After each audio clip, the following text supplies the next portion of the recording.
Muy buenos días, mi nombre es Isabel Muley y pertenezco al grupo número 4. Mi grupo y yo les estaremos hablando sobre la esplagnología abdominal y pelviana. Mi presentación en particular es sobre el peritoneo, el esófago y el estómago. Ahora, para comenzar, les hablaré sobre las vísceras abdominales.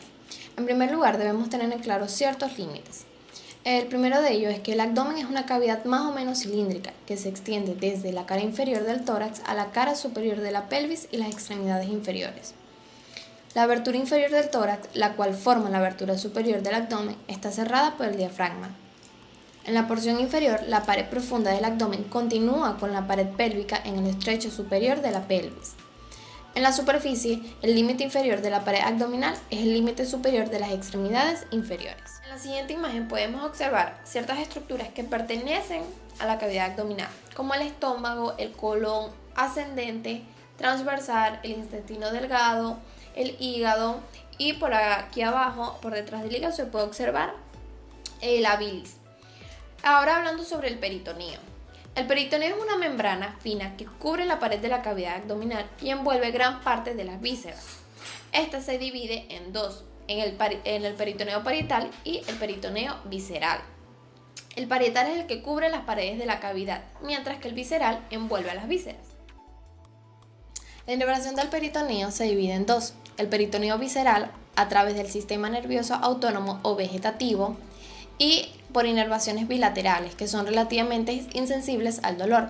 Cuando hablamos del peritoneo parietal, está asociado a nervios aferentes somáticos de los 6 últimos intercostales, que son muy sensibles a toda clase de estímulo, y su inervación es generalmente unilateral. Ahora, profundizando un poco más en la cavidad peritoneal, debemos mencionar que se subdivide en una cavidad mayor y en una cavidad menor, que esta también se denomina bolso mental.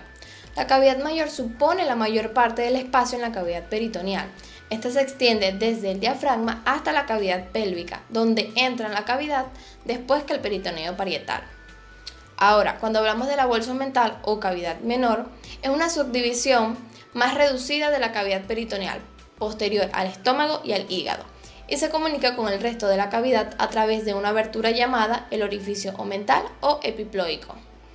Alrededor del orificio mental o epiploico hay muchas estructuras cubiertas por el peritoneo, como lo son en su parte anterior la vena porta, la arteria hepática y el conducto biliar. En la parte posterior la vena cava inferior. En la parte superior el lóbulo caudal del hígado. Y por último en su parte inferior la primera porción del duodeno. También es importante mencionar los repliegues peritoneales, que están constituidos por el aumento, mesenterios y ligamentos. Estos se encuentran repartidos por la cavidad peritoneal. Se localizan varios pliegues del peritoneo que unen los órganos entre sí o a la pared del abdomen.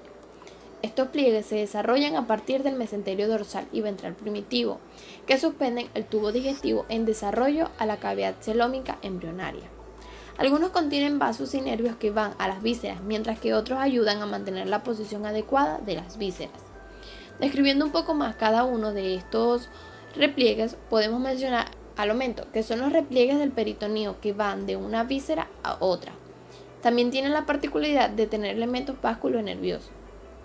Estos se dividen en dos, el aumento mayor o también denominado epiplón mayor, que deriva del mesenterio dorsal. Es un pliegue peritoneal en forma de delantal que se inserta en la curva mayor del estómago y la primera porción del duodeno. Este cuelga sobre el colon transverso y las asas del yeyuno e ilión en la parte inferior. Entre este doble delantal peritoneal discurre dos arterias y sus correspondientes venas, los vasos gastro-omentales derecho e izquierdo, justo por debajo de la curva mayor del estómago. Cuando hablamos del aumento menor, este deriva del mesenterio ventral. Este está formado por dos hojas de peritoneo. Se extiende desde la curva menor del estómago y la primera porción duodenal a la cara inferior del hígado. El aumento menor es una membrana fina, continua, con la envoltura de la superficie anterior y posterior del estómago y de la primera porción duodenal. Esta se divide en un ligamento hepatogástrico medial que va del estómago al hígado y el ligamento hepatoduodenal lateral que va del duodeno al hígado. Se designa con el nombre de mesenterio a una porción del peritoneo que tapiza el intestino delgado y lo une a la pared abdominal posterior. El mesenterio es una delgada lámina de tejido que consta de dos capas, una interna o visceral que está en contacto con el intestino y otra externa o parietal. Esta posee dos inserciones, una parietal llamada raíz del mesenterio y otra visceral que lo une a las asas intestinales tanto al yeyuno como al ilión. Entre ambas capas se disponen vasos sanguíneos. La inserción intestinal es mucho más larga que la parietal, pues sigue todas las sinuosidades de los 7 metros de longitud que mide el intestino delgado en la especie humana. En la grasa situada entre las dos hojas peritoneales del mesenterio se encuentran las arterias, venas, nervios y nervios linfáticos que van del yeyuno al ilión. El mesenterio se divide en dos, el mesocolon transverso y el sigmoide. El transverso es un pliegue del peritoneo que une el colon transverso a la pared posterior del abdomen. Sus dos hojas salen de la pared posterior del abdomen, cruzan la superficie anterior de la cabeza y cuerpo del páncreas y se dirigen hacia afuera para rodear al colon transverso. Entre las dos capas están las arterias, venas, nervios y nervios linfáticos relacionados con el colon transverso. Ahora, cuando hablamos del sigmoide, es un pliegue peritoneal en forma de V invertida que une al colon sigmoide a la pared del abdomen. El vértice de esta V está cerca de la división de la arteria ilíaca común en las ramas internas y externas. Y la rama izquierda de la V desciende a lo largo del borde interno del músculo psoas mayor y la rama derecha de la V desciende dentro de la pelvis para terminar a nivel de las vértebras sacras número 3. Los vasos sigmoides y rectales superiores junto con los nervios y nervios linfáticos correspondientes atraviesan este pliegue peritoneal. Y por último, tenemos a los ligamentos. Los ligamentos peritoneales están formados por dos capas de peritoneo que unen dos órganos entre sí o a un órgano con la pared del abdomen y pueden formar parte de un aumento. Están pobremente vascularizadas y no llevan estructuras nerviosas. Se les suele dar un nombre en relación con la estructura que conecta. Por ejemplo, el ligamento espleno-renal. Este conecta el riñón derecho con el vaso. También tenemos el ligamento gastrofrénico, que une al estómago y al diafragma. Nuestro primer órgano a mencionar es el esófago, su porción abdominal. Este pertenece al sistema digestivo y es la porción corta distal de 2 centímetros del esófago. Su localización es en la cavidad abdominal. Su trayecto es penetrar en el abdomen y desembocar en el estómago. El orificio de desembocadura del esófago en el estómago se denomina cardias. El cardias es uno de los dos esfínteres que presenta el estómago e impide que el contenido del estómago vuelva al esófago. El orificio inferior del esófago, o también denominado cardias, está provisto de un pliegue semilunar más o menos marcado según los sujetos, denominada válvulas cardioesofágicas. Otra de las estructuras importantes es el píloro, que ésta separa el estómago de la primera porción del intestino delgado, que sería el duodeno. Cuando hablamos de su función, básicamente es el transporte del bolo alimenticio de la faringe al estómago a través del tórax y evita el reflujo del mismo. Un tips para mencionar es que los esfínteres son los que evitan el reflujo. Teniendo en cuenta que las relaciones se dividen según su porción, hablando sobre la porción abdominal, su cara anterior está recubierta por el peritoneo y se relaciona con la hoja visceral del hígado. Cuando hablamos de su cara posterior, la rama medial de la arteria frénica inferior izquierda discurre sobre el diafragma a 1 centímetro aproximadamente del hiato esofágico. Las glándulas suprarrenales izquierdas se sitúan un poco inferior al esófago. Las ramificaciones del nervio vago derecho se hallan directamente aplicadas a la pared del esófago. También a la derecha se halla con la porción más declive del pulmón izquierdo y finalmente con el segmento de la columna vertebral comprendido entre la parte media de la vértebra torácica décima y undécima. Su borde derecho está flanqueado por el aumento menor. Por medio del diafragma, el esófago abdominal se relaciona con la aorta que está situada posteriormente. Su borde izquierdo se corresponde superiormente con el ligamento triangular izquierdo del hígado.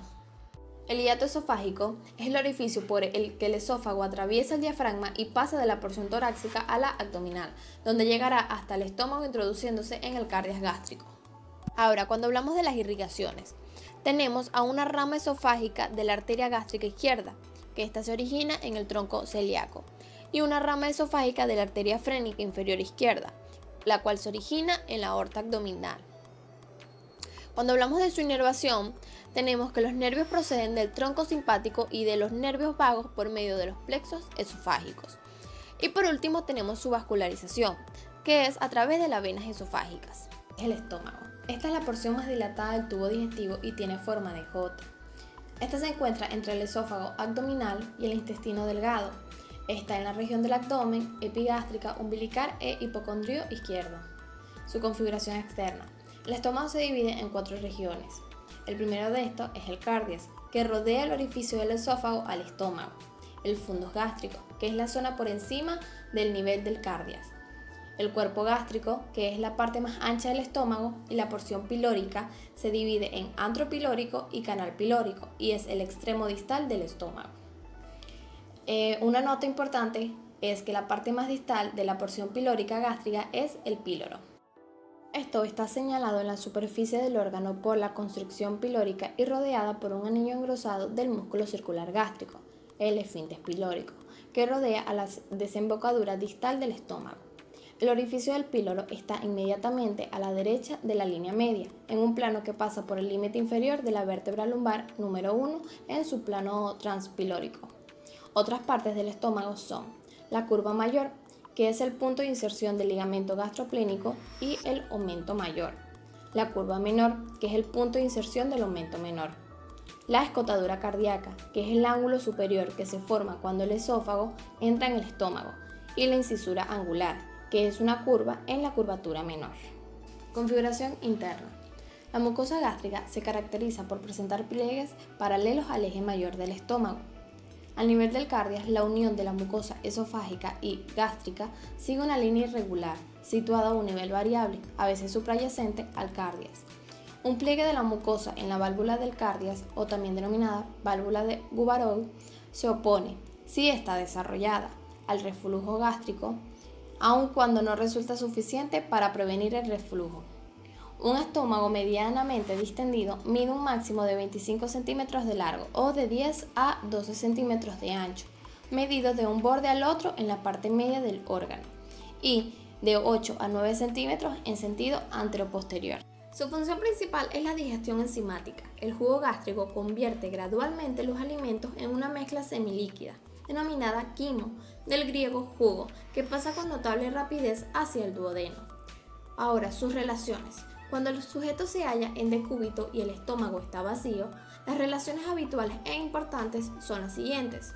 Por delante está el diafragma, el hígado, la pared abdominal anterior y algunas veces el colon transverso. Esta está cubierta anteriormente por el peritoneo. Por detrás, de arriba hacia abajo, se encuentra el diafragma, las glándulas suprarrenales izquierda, el páncreas, una parte del riñón izquierdo y el mesón colon transverso. A su vez, en la cara posterior está cubierta por el peritoneo, exceptuando una zona desnuda, pequeña cerca del cardias, donde el estómago está en contacto directamente con el pilar izquierdo del diafragma. El vaso también se relaciona con el estómago, generalmente con la parte superior de la curva mayor o con la parte adyacente de cualquiera de las dos caras, por lo general la posterior. Cuando hablamos de su irrigación, estas se originan directa e indirectamente del tronco celíaco. Las arterias serían la arteria pilórica, también denominada gástrica derecha, la coronaria estomaquina o gástrica izquierda, la gastroepiploica derecha-izquierda o arteria gastro-omental derecha, y con frecuencia la diafragmática inferior izquierda, arteria frénica inferior. Su inervación. Está inervada por el plexo celíaco por medio del plexo a lo largo de la arteria del estómago, por fibras simpáticas en el nervio frénico izquierdo y por ramas gástricas de los troncos vagales. Y por último tenemos su vascularización, que son las venas gástricas derecha, izquierda, gastroomental derecha, izquierda y las gástricas cortas.